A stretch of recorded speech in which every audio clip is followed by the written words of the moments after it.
एक राजा बूढ़ा हो चला था। उम्र के इस पड़ाव में उत्सव मनाना चाहता था, अपने मित्र देश के राजाओं को बुलाना चाहता था और बड़ा कार्यक्रम करना चाहता था।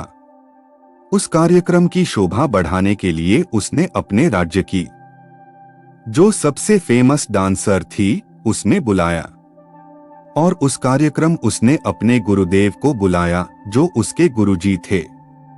कार्यक्रम शुरू हुआ। उस राजा ने अपने गुरुदेव को कुछ सोने के सिक्के दी कि आप भी इस डांसर को गिफ्ट कर दीजिएगा। शानदार सा प्रोग्राम चलने लगा राजा के दरबार में।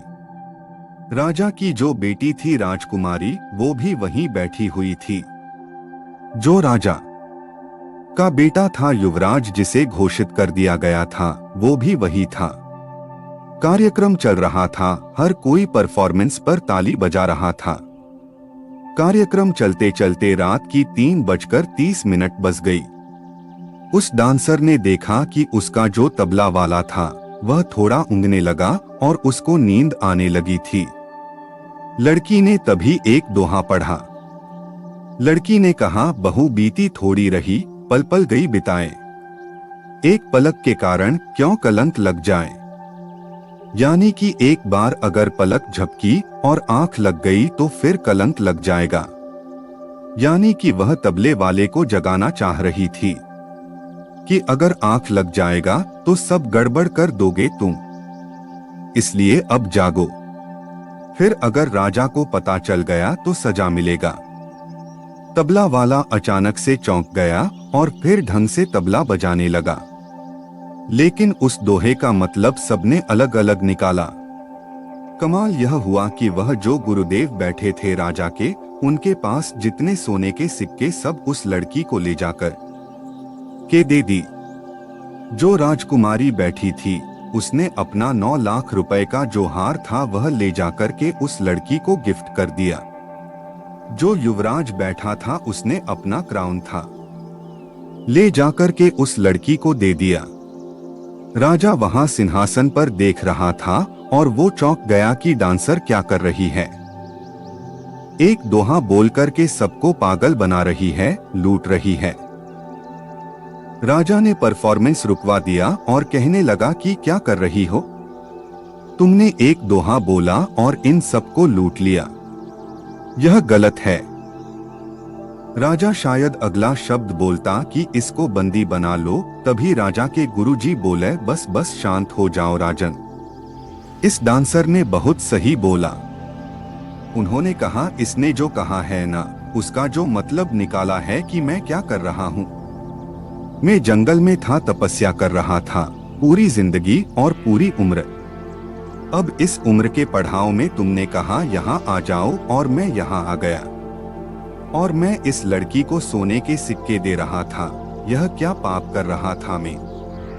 इस लड़की के दोहे ने मुझे जगा दिया है, मुझे बता दिया कि मुझे कहाँ होना चाहिए, यहाँ नहीं होना चाहिए।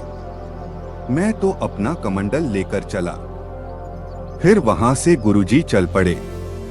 राजा की जो बिटिया थी वो कहने लगी, पिताजी मैंने भी इस दोहे का मतलब अपने हिसाब से निकला है।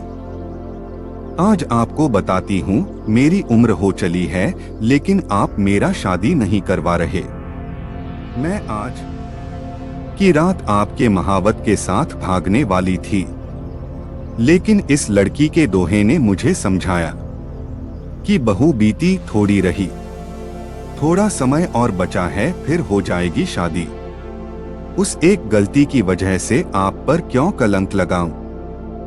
इसलिए मैं रुक गई। मुझे अच्छी अकल आ गई और मैंने वह 9 लाख रुपए हार इनको गिफ्ट कर दिया। जो युवराज था वो कहने लगा कि पिताजी ऐसा ही कुछ मेरे साथ हुआ है। मेरी उम्र होती जा रही है और मैं बड़ा होता जा रहा हूँ। कब से इंतजार कर रहा हूँ कि आप मुझे सिंहासन पर बैठाएंगे और आप बिठा ही नहीं रहे। आज की रात में सैनिकों के साथ मिलकर आपको मारने वाला था, अगला महाराज बनने वाला था, लेकिन लड़की के दोहे ने मुझे बताया कि कितना समय और बचा है। तुझे भी सिंहासन मिलेगा, सब्र रख। उस एक वजह से अपने पिता का कत्ल क्यों करना। पिता का खून क्यों करता है, यह कलंक क्यों अपने माथे लेता है। उस लड़की के दोहे ने मुझे समझा दिया। राजा की आंखें खुल गई। लड़की भी सोचने लगी कि उसके दोहे का मतलब सबने अपने हिसाब से निकाल लिया, अब वह क्या कर रही है। उसे खुद भी ये काम बंद करके कुछ और करना चाहिए। राजा को समझ में आ गया कि बहू बीती थोड़ी रही, एक गलती की वजह से कलंक क्यों लग रहा हूँ। राजा ने भी अपनी गलतियों को सुधारना शुरू किया। अपनी बेटी का शादी करवा दिया उसकी पसंद के राजकुमार से। बेटे को सिंहासन सौंप दिया और खुद जंगल में चला गया संन्यास लेकर के।